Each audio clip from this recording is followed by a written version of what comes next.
Assalamu alaikum class. So today our topic is mitosis which is also in chapter number 5.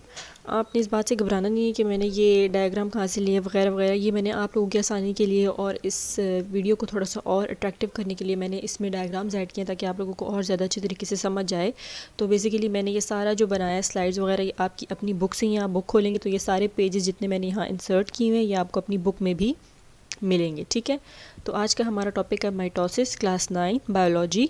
सो चलते हैं अपने topic की तरफ। So starting with mitosis, in 1880s, a German biologist Walter Fleming observed that in a dividing cell, nucleus passes through a series of changes which he called as mitosis.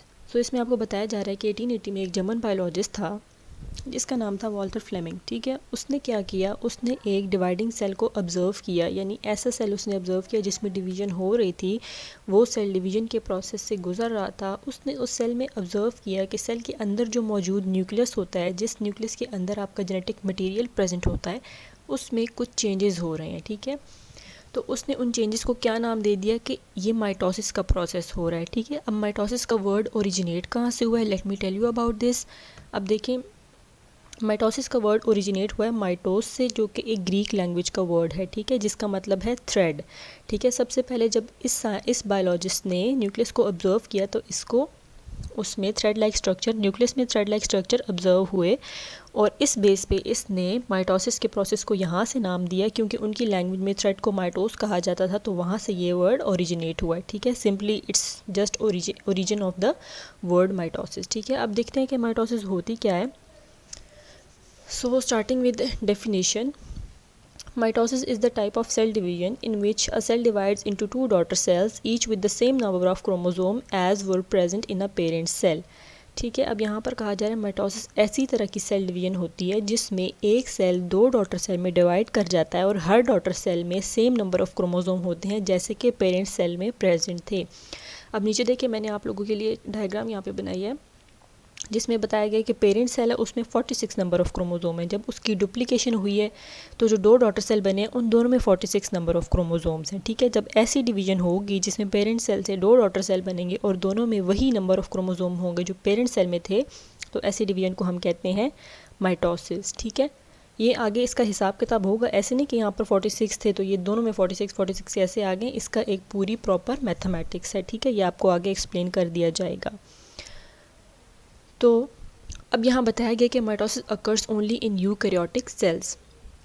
अब यहाँ कह रहे हैं कि माइटोसिस सिर्फ eukaryotic cells में होती है। ठीक है, यूकैरियोटिक सेल्स ऐसे सेल्स होते हैं जो बहुत ज़्यादा कम्प्लेक्स होते हैं और जिनका जो न्यूक्लियर मटेरियल होता है यानी जेनेटिक मटेरियल वो एक प्रॉपर न्यूक्लियर एनवेलप में बंद होता है। ठीक है, अब अगर मल्टी सेलुलर ऑर्गेनिजम्स की बात की जाए तो जो सोमैटिक सेल्स हैं उसमें वो माइटोसिस करते हैं। ठीक है, अब सोमैटिक सेल्स क्या हैं? सोमैटिक सेल्स आपकी बॉडी में ऐसे सेल्स हैं जिनका रिप्रोडक्शन से कोई लेना देना नहीं होता। ठीक है, यानी सोमैटिक सेल्स वो सेल हैं जो आपकी बॉडी पार्ट्स को बनाते हैं। बॉडी पार्ट्स आप देख लें, आपके हैंड्स, आपके लेग्स, आपके आर्म्स, ये जितने भी आपके बॉडी पार्ट्स हैं, आपकी फिंगर्स हो गई, आपकी नोज़, आपकी आइज़, ईयर्स, ये जितने भी आपके बॉडी पार्ट्स हैं ये जिन सेल्स से मिलके बने हैं उन सेल्स को हम कहते हैं सोमैटिक सेल्स। ठीक है, और यही सोमैटिक सेल्स आपके पास माइटोसिस करते हैं। ठीक है, इनका रिप्रोडक्शन से कोई लेना देना नहीं होता, ये सिर्फ आपके बॉडी पार्ट्स को बनाते हैं। ठीक है, अब नीचे एक और बात की हुई है कि प्रोकैरियोटिक सेल्स जो हैं वो एक और प्रोसेस करते हैं सिमिलर टू माइटोसिस जिसको हम कहते हैं बाइनरी फिशन। ठीक है, अब वो माइटोसिस क्यों नहीं करते, प्रॉपर माइटोसिस क्यों नहीं करते, इसकी वजह बताएं। सो बेसिकली आपसे क्वेश्चन पूछ रहा है कि माइटोसिस क्यों नहीं करते, वाई। ठीक है, तो देखिए यूकैरियोटिक और प्रोकैरियोटिक सेल में एक डिफरेंस है कि प्रोकैरियोटिक सेल का जो जेनेटिक मटेरियल होता है, ठीक है, वो डिस्पर्स होता है साइटोप्लाज्म में। ठीक है, उसके इर्द गिर्द कोई भी न्यूक्लियर एनवेलप मौजूद नहीं होता, वो एक प्रॉपर न्यूक्लियस नहीं होता। इसकी वजह से उसकी जो डिवीजन होती है उसको हम माइटोसिस नहीं कहते बल्कि हम उसको बाइनरी फिशन कहते हैं। ठीक है, अब बाइनरी फिशन क्या होती है, साथ डायग्राम देख ले बाइनरी फिशन की। इसमें आपको एक बैक्टीरियल सेल दिखाया गया है। ठीक है, इसमें क्रोमोसोम भी आपको दिखा दिया गया है। ठीक है, फर्स्ट डायग्राम में देखें एक सेल है, सेल के अंदर क्रोमोसोम है। ठीक है, सेकंड पे आते हुए सेल थोड़ा सा इलोंगेट भी कर गया और इसके अलावा जो उसके अंदर मौजूद क्रोमोसोम था या डीएनए मटेरियल था उसकी भी रेप्लिकेशन हुई है। रेप्लिकेशन यानी उसकी डुप्लीकेशन हुई है। अब देखिए पहले एक क्रोमोसोम था, फिर 2 क्रोमोसोम हो गए, ठीक है। अब जब आप थर्ड में आते हैं तो सेल देखेंगे जैसे जैसे सेल इलोंगेट हो रहा है वैसे वैसे जो क्रोमोसोम की डुप्लीकेशन हुई थी, दोनों क्रोमोसोम सेल के एंड्स की तरफ मूव करते जा रहे हैं, ठीक है। जब वो सेल की एंड की तरफ मूव करेंगे तो बिल्कुल आखिरी स्टेप जो होगा उसमें होगा कि बिल्कुल आपके पास साइटोप्लाज्म की डिवीजन हो जाएगी, जिसको हम कहते हैं साइटोकाइनेसिस। तो इस तरह एक बैक्टीरियल सेल से आपको नीचे एंड में जो हासिल हुआ वो 2 बैक्टीरियल सेल हैं, यानी 2 डॉटर सेल हैं। अब देखें फ़र्क क्या होता है माइटोसिस और बाइंडरी फिशन में। माइटोसिस जो होती है यूकैरियोटिक सेल में, उसका बेसिक जो फंक्शन है या उसका बेसिक जो एम है, उसका बेसिक एम ये है कि आपकी बॉडी में अक्सर कुछ सेल्स ऐसे होते हैं, डेड सेल्स हो जाते हैं, ठीक है। ऐसे सेल्स जिनकी ज़रूरत नहीं होती तो उनको रिप्लेस करने के लिए भी माइटोसिस होती है। और माइटोसिस का एक ये है यूकैरियोटिक सेल में एम कि उसमें आपके पास ऑर्गेनिज्म की ग्रोथ होती है, यानी ऑर्गेनिज्म उस डिवीजन के नतीजे में ग्रो करता है, ठीक है। जबकि अगर हम बाइनरी फिशन को देखें हो तो इसमें भी वही रहा है, न्यूक्लियर मटेरियल आपका डिवाइड हो रहा है, ठीक है, उसकी रेप्लिकेशन वगैरह हो रही है, ठीक है। लेकिन इसका मेन पर्पस जो प्रोकैरियोटिक सेल में देखा जाए तो बाइनरी फिशन का मेन पर्पस प्रोकैरियोटिक सेल में यह है कि इससे रिप्रोडक्शन हो रही है बैक्टीरिया की, यानी बैक्टीरिया की पॉपुलेशन इंक्रीज़ हो रही है। पहले आपके पास एक पेरेंट सेल था बैक्टीरिया का, उससे आपको जो एंड में 2 डॉटर सेल्स मिले ना, उनका मकसद सिर्फ ये नहीं है कि बैक्टीरिया का जिस्म ग्रो कर जाए, बैक्टीरिया की बॉडी ग्रो कर जाए। उसका मकसद ये है कि बैक्टीरिया से पेरेंट सेल से 2 डॉटर सेल यानी न्यू बैक्टीरियाज बन रहे हैं, पूरा एक ऑर्गेनिज्म बन रहा है, ठीक है। तो मेन डिफरेंस दोनों में ये है। अब यहाँ पे आपको माइटोसिस के फेजेस के बारे में बताया गया है। The process of mitosis is complex and highly regulated. अब जो माइटोसिस का प्रोसेस है वो थोड़ा कॉम्प्लेक्स है, यानी मुश्किल है, एंड हाईली रेगुलेटेड, और वो एक रूल के हिसाब से चलता है, ठीक है। There are 2 major phases. देखें अब माइटोसिस के मेजर फेजेस की बात अगर की जाए तो 2 हैं। एक में न्यूक्लियस की डिवीजन होती है जिसको हम कहते हैं कैरियोकाइनेसिस, और दूसरे में साइटोप्लाज्म की डिवीजन होती है जिसको हम कहते हैं साइटोकाइनेसिस, ठीक है। अब यहाँ पे कैरियोकाइनेसिस, कैरियो का मतलब होता है न्यूक्लियस और काइनेसिस का मतलब है डिवीजन। सिमिलरली साइटोकाइनेसिस में साइटो का मतलब है साइटोप्लाज्म और काइनेसिस का मतलब है डिवीजन, ठीक है। अब कैरियोकाइनेसिस में देख लें, इसमें न्यूक्लियस की डिवीजन होती है, ठीक है। नीचे मैंने आपको बताया हुआ है डायग्राम में देखिए सेल है, सेल के अंदर आपको न्यूक्लियस दिखाया हुआ है, न्यूक्लियस के अंदर जेनेटिक मटेरियल पड़ा हुआ है, ठीक है।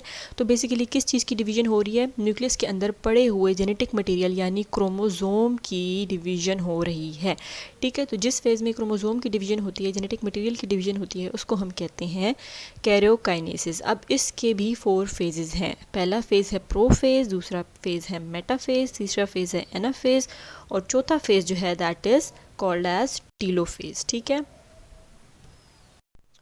So look at this slide. In this slide, somatic cells are those which form the body of organism, while germline cells are those which give rise to gametes.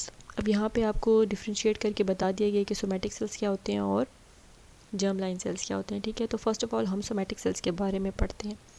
Somatic cells वो cells होते हैं जो आपके body parts को बनाने में काम आते हैं, यानी आपके जितने भी बॉडी पार्ट्स हैं, चले हम उनको नाम देते हैं, जैसे कि आपके हाथ हो गए, आपकी आर्म्स हो गई, आपकी लेग्स हो गई, आपके फीट हो गए, आपकी फिंगर्स हो गई, आपके लिप्स हो गए, आपके चीक्स हो गए, आपकी आइज़ हो गई, नोज़ हो गई। जितने भी आपके बॉडी पार्ट्स हैं वो जिन सेल से मिलके बने हैं उन्हें हम कहते हैं कि वो सोमैटिक सेल्स हैं, ठीक है। और याद रखें कि सोमैटिक सेल्स कौन सा प्रोसेस करते हैं, माइटोसिस करते हैं।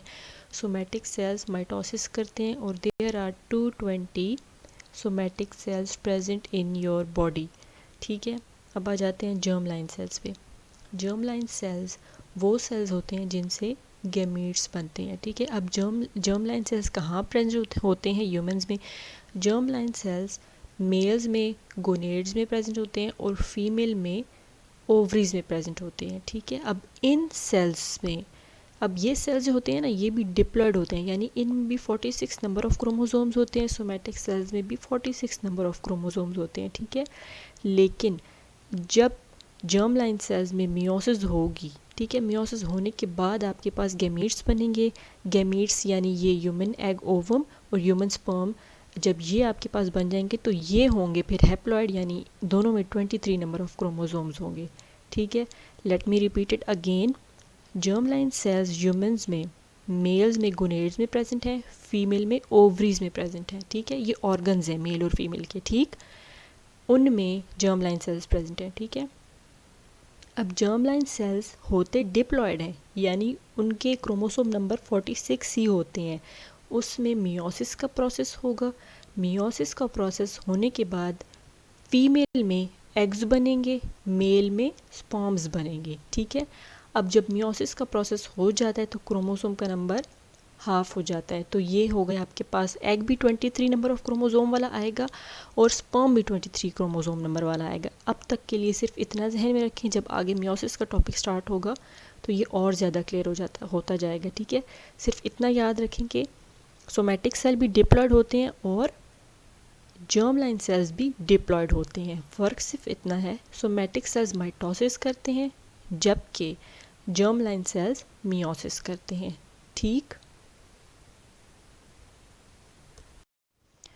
चलें, यहाँ पर मैंने एक दो क्वेश्चंस बनाए हैं जिसका मैं खुद ही आंसर भी दे रही हूँ ताकि आपको क्लियर हो जाए कि डिप्लॉयड और हैप्लॉयड सेल क्या होते हैं, ठीक है। अगर कोई आपसे पूछ ले कि माइटोसिस किन सेल्स में होती है, किस टाइप ऑफ सेल्स में होती है, तो आपने हमेशा जवाब ये देना है कि माइटोसिस हमेशा डिप्लॉयड सेल्स में होती है। अगर कोई पूछे कि डिप्लॉयड सेल्स क्या होते हैं, ठीक है, डिप्लॉयड सेल्स वो होते हैं जिनमें 46 नंबर ऑफ क्रोमोसोम्स होते हैं। यानी अब आपकी बॉडी में जो सेल्स हैं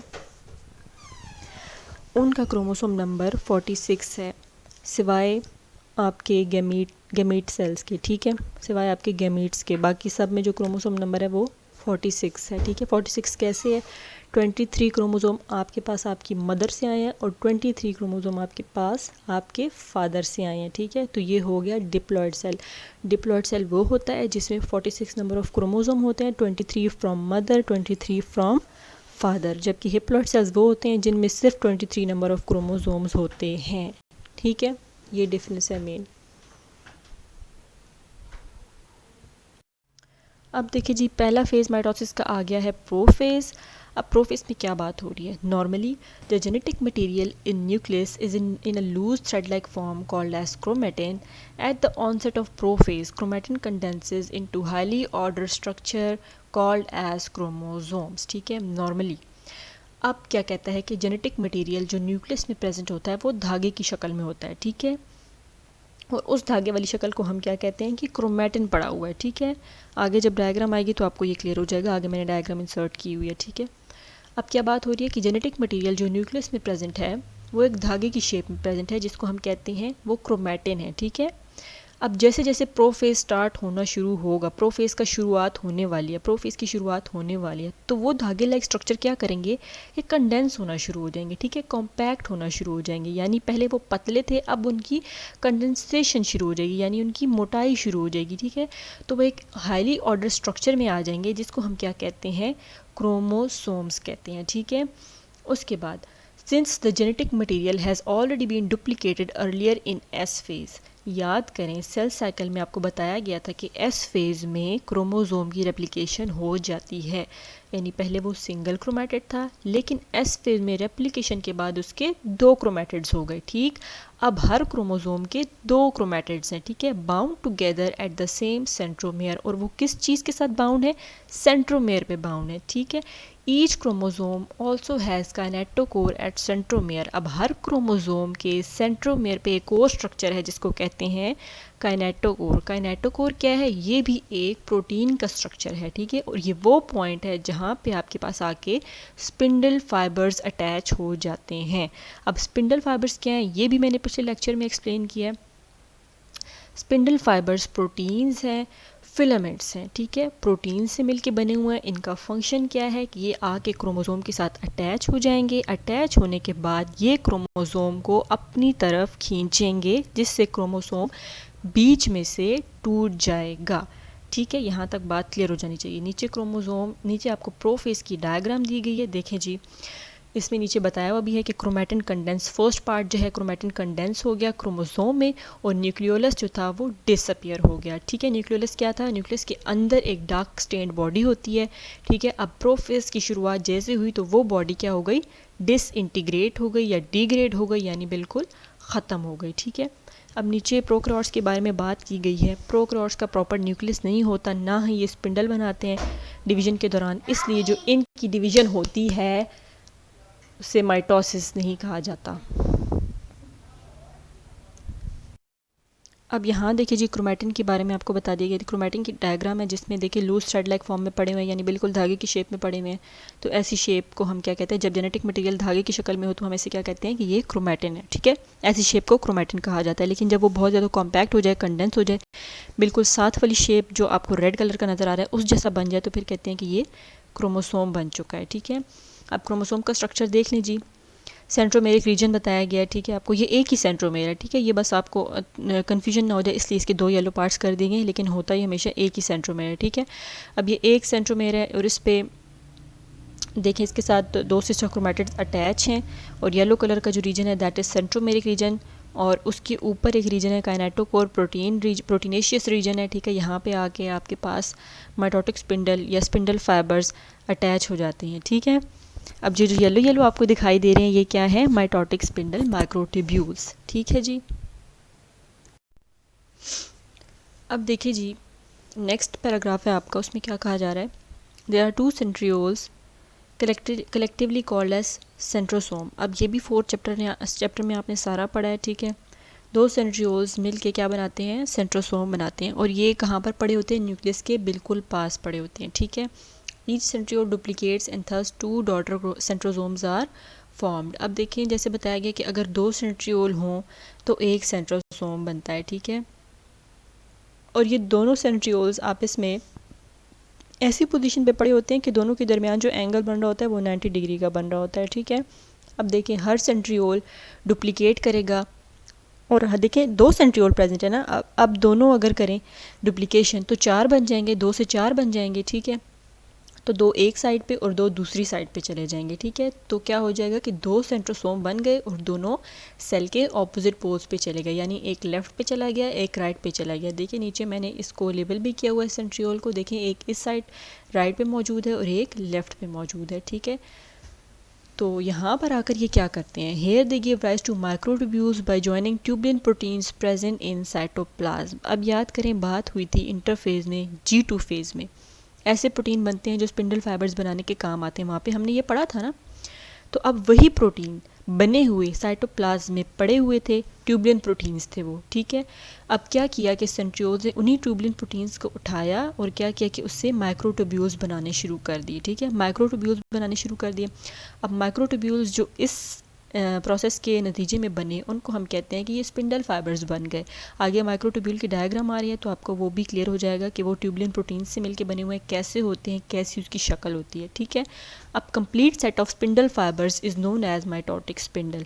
अब कंप्लीट सेट का मतलब ये है कि यहाँ पे आप ये ना समझिए कि सिर्फ एक किस्म के स्पिंडल फाइबर्स होते हैं जिनको हम कहते हैं कि एक वो काइनेटोकोर फाइबर्स है, नहीं। काइनेटोकोर फाइबर्स भी होंगे, क्रोमोसोम फाइबर्स भी होंगे, आपके पास इंटरपोलर फाइबर्स भी होंगे और एस्टर फाइबर्स भी होंगे, ठीक है। तो इन सब का सेट जब हम मिलाते हैं ना तो फिर हम कहते हैं कि यह पूरा एक माइटोटिक स्पिंडल है, ठीक है। जस्ट इनके नेम्स याद रखें। आपके पास जो ज़्यादातर बात होगी आगे वो सिर्फ काइनेटोकोर फाइबर्स की बात होगी, ठीक है। मैंने सिर्फ आपको बताना था कि complete set of spindle fibres का मतलब क्या होता है, ठीक है। अब इस टाइम पे आके न्यूक्लियोलस और न्यूक्लियर एनवेलप बिल्कुल ख़त्म हो गए हैं, डिग्रेड हो गए हैं, ठीक है। यानी न्यूक्लियोलस वही डार्कली स्टेन्ड बॉडी जो न्यूक्लियस के अंदर पड़ी हुई थी वो ख़त्म हो चुकी है। न्यूक्लियर एनवेलप भी देखिए ब्रेक कर रहा है, टूट रहा है, ठीक है। तो ये बिल्कुल डिग्रेड हो जाएगा और अब क्या होगा, spindle fibres have invaded the central space. अब स्पिंडल फाइबर्स बिल्कुल सेंटर में आ जाएंगे, क्रोमोसोम के इर्द गिर्द बिल्कुल आने शुरू हो जाएंगे, ठीक है। नेक्स्ट डायग्राम में ये भी शो हो जाएगा आपको, ठीक है। कंफ्यूज कहीं भी नहीं होना, सब चीज़ आपको स्टेप बाय स्टेप क्लियर होती जाएगी, ठीक। ये देखें जी माइक्रोट्यूब्यूल की डायग्राम है और ये ट्यूबुलिन प्रोटीन से मिलकर बना है। दो ट्यूबुलिन प्रोटीन जो है वो इसे बनाने में काम आते हैं। एक को कहते हैं अल्फा ट्यूबुलिन, दूसरे को कहते हैं बीटा ट्यूबुलिन। ये आपको इतना याद रखने की ज़रूरत नहीं है, मैं बस आपकी इन्फॉर्मेशन के लिए बता रही हूँ कि माइक्रोट्यूब्यूल की स्ट्रक्चर कैसा होता है और वो किस तरह बनता है, ठीक है। जस्ट फॉर योर इन्फॉर्मेशन, ठीक है। अब ये देखें पूरा फिलामेंट लाइक स्ट्रक्चर है, लंबा सा है, रॉड लाइक स्ट्रक्चर है, फिलामेंट टाइप स्ट्रक्चर है इसका। और ये किससे मिलके बना है, ये ट्यूबुलिन प्रोटीन से मिलके बना है। और ये पूरा हॉलो ट्यूब है, यानी ये गोल सी ट्यूब है, इसे हम कहते हैं माइक्रो ट्यूब्यूल। इसका काम क्या होता है कि ये क्रोमोसोम की पुलिंग में ही काम आता है, ठीक है। इतनी सी बात है, जस्ट फॉर योर इन्फॉर्मेशन। इसमें कोई कंफ्यूज होने की ज़रूरत नहीं है कि मैंने सिर्फ आपकी इन्फॉर्मेशन के लिए बताया कि माइक्रोट्यूब्यूल कैसा दिखता है, कैसा होता है और किससे मिलके बनता है, ठीक।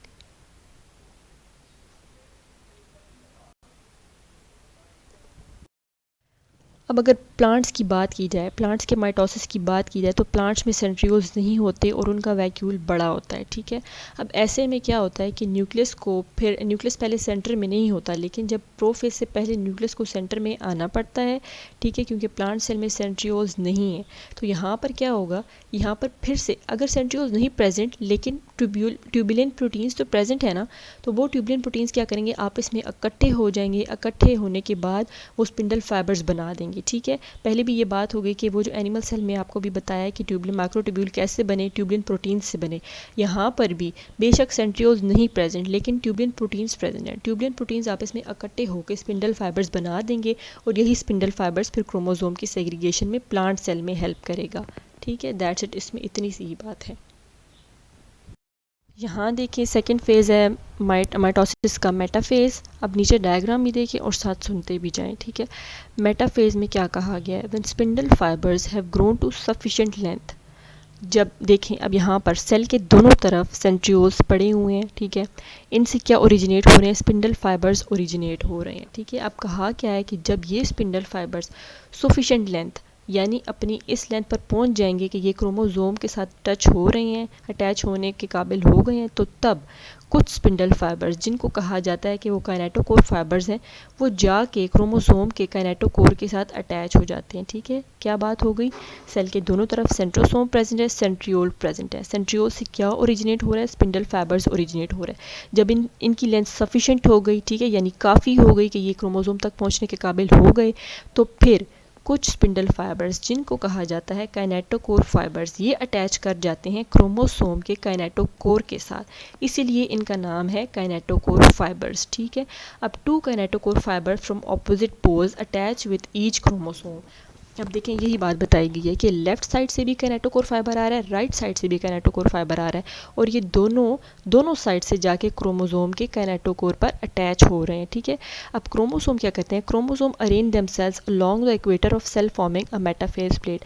अब क्रोमोसोम बिल्कुल सेल के सेंटर में आ जाएंगे, ठीक है। मेटाफेज प्लेट क्या है, एक ऐसा रीजन है जो कि दोनों पोल से इक्वल डिस्टेंस पर है, बिल्कुल सेंटर में है। यानी अगर आप इसका डिस्टेंस राइट साइड से देखेंगे तो भी इक्वल होगा, लेफ्ट साइड से देखेंगे तो भी इक्वल होगा, ठीक है। ये बिल्कुल सेंटर में आ जाते हैं क्रोमोसोम, मेटाफेज प्लेट बना लेते हैं। एक मेटाफेज प्लेट एक रीजन है जहाँ पर आके क्रोमोसोम बिल्कुल सेंटर में अलाइन हो जाते हैं, ठीक है। अब देखिए क्रोमोसोम कैसे अलाइन हो गए, इन्हीं स्पिंडल फाइबर्स का काम है कि ये क्रोमोसोम को अलाइन भी करते हैं, ठीक है। स्पिंडल फाइबर्स क्रोमोसोम को पुल करने के लिए भी काम आते हैं और ये क्रोमोसोम को मेटाफेज प्लेट बनाने के लिए या क्रोमोसोम को बिल्कुल सेंटर में अलाइन करने के लिए भी इनका रोल होता है, ठीक है। A number of other fibres जिनको नॉन काइनेटोकोर फाइबर्स, अब मैंने पहले एक्सप्लेन किया था कि माइटोटिक स्पिंडल का पूरा सेट जिसमें आपके पास काइनेटोकोर फाइबर्स भी आ जाते हैं, क्रोमोसोम फाइबर्स भी आ जाते हैं, इंटरपोलर फाइबर्स भी आ जाते हैं। काइनेटोकोर फाइबर्स तो चलिए वो हो गए जो क्रोमोसोम के काइनेटोकोर के साथ आके अटैच करते हैं। इसके अलावा मैंने नाम लिया क्रोमोसोम फाइबर का। अब क्रोमोसोम फाइबर ऐसे हैं जो कि क्रोमोसोम के साथ आके अटैच हो जाएंगे। फिर इंटरपोलर फाइबर्स ऐसे हैं जो ना क्रोमोसोम के साथ अटैच होते हैं ना उसके काइनेटोकोर के साथ अटैच होते हैं, वो आपस में ही एक दूसरे के ऊपर स्लाइडिंग करते रहते हैं, ठीक है। जस्ट फॉर योर इन्फॉर्मेशन, इसमें भी कन्फ्यूजन की ज़रूरत नहीं है, बस आपको पता होना चाहिए कि नॉन काइनेटोकोर फाइबर्स क्या होते हैं, ठीक है। Number of other fibres non kinetochore from the opposite centrosome attach with each other, यानी वो भी एक दूसरे के साथ अटैच हो जाते हैं और उनका काम भी आगे यही है कि वो फिर आगे साइटोकाइनेसिस में हेल्प आउट करते हैं। बस इतना याद रख लें, इतना डीपली जाने की ज़रूरत नहीं है, क्योंकि आपके लेवल की बात सिर्फ इतनी ही है कि आपको पता होना चाहिए कि नॉन काइनेटोकोर क्या है। अब मेटाफेज में नीचे लिख भी दिया गया है कि chromosome line up along metaphase plate, ठीक है। बस इसमें इतनी सी बात है, आई होप कि क्लियर हो गई होगी। अब देखिए जी एनाफेज़ आ गया, ठीक है। तीसरा फेज़ है एनाफेज़। इसमें क्या बताया गया है, when a kinetochore spindle fibre connects with the kinetochore of chromosome it starts to pull towards the originating centrosome. जब काइनेटोकोर स्पिंडल फाइबर आके क्रोमोसोम के काइनेटोकोर के साथ अटैच कर जाएगा, तो ये जो है क्रोमोसोम को अपने जिस सेंट्रोसोम से काइनेटोकोर स्पिंडल फाइबर निकला है उस तरफ पुल करने शुरू हो जाएगा, ठीक है। The pulling force divides the chromosomes sister chromatids and they separate. अब देखें राइट साइड पे भी सेंट्रियोल्स पड़े हैं, लेफ्ट साइड पे भी सेंट्रियोल्स पड़े हैं, ठीक है। दोनों तरफ पे इससे काइनेटोकोर स्पिंडल फाइबर्स आ गए, दोनों तरफ से वो क्रोमोसोम के काइनेटोकोर के साथ अटैच हो गए और दोनों तरफ वो अपनी तरफ क्रोमोसोम को पुल करने लगे, यानी अपनी तरफ क्रोमोसोम को खींचने लगे। राइट वाला सेंट्रोसोम जो है वो राइट साइड पे क्रोमोसोम को पुल कर रहा है और लेफ्ट वाला जो है वो लेफ्ट साइड पे पुल कर रहा है। अब इस पुलिंग फोर्स की वजह से, इस खींचने की फोर्स की वजह से क्रोमोसोम जो पहले 2 सिस्टर क्रोमैटिड्स थे जिसके और सेंट्रोमेयर पे अटैच थे, अब वो बीच में से टूट गया है और उसका एक सिस्टर क्रोमैटिड राइट साइड पे जा रहा है और एक सिस्टर क्रोमैटिड लेफ्ट साइड पे आ रहा है, ठीक है। एनाफेज में यही हो रहा है कि आपके पास क्रोमोसोम टूट रहा है, सेंट्रोमेयर पे आके उसकी chromosome break at centromere and sister chromatids move to the opposite ends of the cell। Chromosome टूट गया और ऑपोजिट पोज पर जाने शुरू हो गए क्रोमैटिड्स, सिस्टर क्रोमैटिड्स, ठीक है। अब ये सिस्टर, पहले हम इनको कह रहे थे कि ये सिस्टर क्रोमैटिड्स हैं, लेकिन अब इनको हम कहेंगे कि ये सिस्टर क्रोमोसोम है, क्योंकि मैंने जो पहला लेक्चर दिया था, अगर आपको याद हो तो मैंने बताया था कि अगर ये सिंगल क्रोमैटिड हो तो भी क्रोमोसोम कहलाएगा और अगर ये डबल क्रोमैटिड हो तो भी ये क्रोमोसोम कहलाएगा, ठीक है। जब ये एक क्रोमोसोम पे 2 क्रोमैटिड सेंट्रोमेयर पे अटैच थे तो हम कह रहे थे कि ये सिस्टर क्रोमैटिड्स हैं, लेकिन बीच में जब वो टूट गए, टूटने के बाद अलहदा हो गए, तो अब हम कहेंगे कि ये सिस्टर क्रोमोसोम्स बन चुके हैं, ठीक है।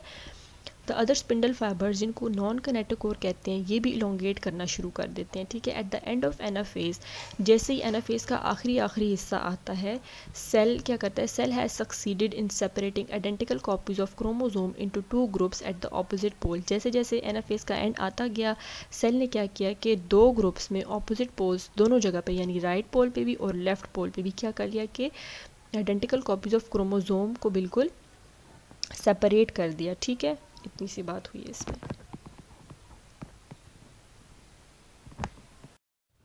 चौथा इसका स्टेप जो है वो टीलोफेज है। अब टीलोफेज जो है वो बिल्कुल रिवर्स है प्रोफेज का, यानी जो चीज़ें आपने प्रोफेज में पढ़ी हैं उसका उलट बिल्कुल इसमें होगा, यानी टीलोफेज में होगा, ठीक है। वहाँ पर हमने पढ़ा था कि न्यूक्लियर एनवेलप डिग्रेड हो जाता है, ठीक है। अब यहाँ पर क्या होगा कि न्यूक्लियर एनवेलप बनना शुरू हो जाएगा, ठीक है। न्यूक्लियर एनवेलप बनना शुरू हो जाएगा उन क्रोमोसोम के अराउंड जो अब ऑपोजिट पोल्स पे जा चुके हैं, ठीक है। Both sets of chromosome now surrounded by new nuclear envelope. अब देखिए दोनों पोल्स पर इक्वल नंबर ऑफ क्रोमोसोम चले गए थे, क्योंकि क्रोमोसोम बीच में से टूट गया था, आधे एक तरफ चले गए, आधे दूसरी तरफ चले गए, ठीक है। तो अब उन दोनों क्रोमोसोम के इर्द गिर्द न्यूक्लियर एनवेलप बनना शुरू हो गया, ठीक है। और अब क्या हो गया कि क्रोमोसोम दोबारा से क्रोमैटिन मटेरियल में आने शुरू हो गए, यानी यहाँ पर फिर से वो धागे की शक्ल में आने शुरू हो गए, ठीक है। अब यहाँ पर आके क्या हो गया कि न्यूक्लियर डिवीजन कंप्लीट हो गई, लेकिन सेल डिवीजन का एक और स्टेप रहता है, और वो कौन सा स्टेप है, वो साइटोकाइनेसिस है, यानी जिसमें आपके पास साइटोप्लाज्म की डिवीजन होगी, ठीक है। वो बाद में स्टडी करेंगे अगले लेक्चर में। फिलहाल के लिए इतना याद रखें कि टीलोफेज क्या है, प्रोफेज का बिल्कुल रिवर्स है। प्रोफेज में न्यूक्लियर एनवेलप डिग्रेड हो रहा था, यानी ख़त्म हो रहा था, इसमें न्यूक्लियर एनवेलप बन रहा है। किसके इर्द गिर्द बन रहा है, वो जो क्रोमोसोम बीच में से टूट गए थे और ऑपोजिट पोल्स पर चले गए थे, उन दोनों पोल्स पे जाने के बाद उनके इर्द गिर्द न्यूक्लियर एनवेलप बनना शुरू हो गया, ठीक है। Both sets of chromosome now surrounded by new nuclear envelopes, और दोबारा से वो अपनी कॉम्पैक्ट शक्ल से निकल के दोबारा से धागों की शेप में आ जाते हैं, यानी दोबारा से वो क्रोमैटिन शेप में आ जाते हैं, ठीक है। न्यूक्लियर डिवीजन तो यहाँ पे कंप्लीट हो गए, यानी न्यूक्लियस की तो डिवीजन हो चुकी है, क्रोमोसोम टूट गया, क्रोमोसोम इक्वल नंबर में डिवाइड भी हो गया। यही होता है कि न्यूक्लियर डिवीजन में यही होता है कि आपके पास जेनेटिक मटीरियल की डिवीजन हो जाती है, लेकिन सेल डिवीजन अभी रहती है, ठीक है। ये सिर्फ न्यूक्लियर डिवीजन हुई है, पूरे प्रॉपर सेल की डिवीजन अभी रहती है। उसमें एक स्टेप रहता है जिसको कहते हैं साइटोकाइनेसिस, यानी ये जो आपको नीचे टीलोफेज के साथ टीलोफेज की डायग्राम नज़र आ रही है, ये दरमियान में से सेल पिंच हो जाएगा और 2 सेल बन जाएंगे, ठीक है। अभी ये वाला प्रोसेस रहता है, ये प्रोसेस जब हो जाएगा तो सेल डिवीजन प्रॉपर तैयार हो जाएगी। That's it in the telophase.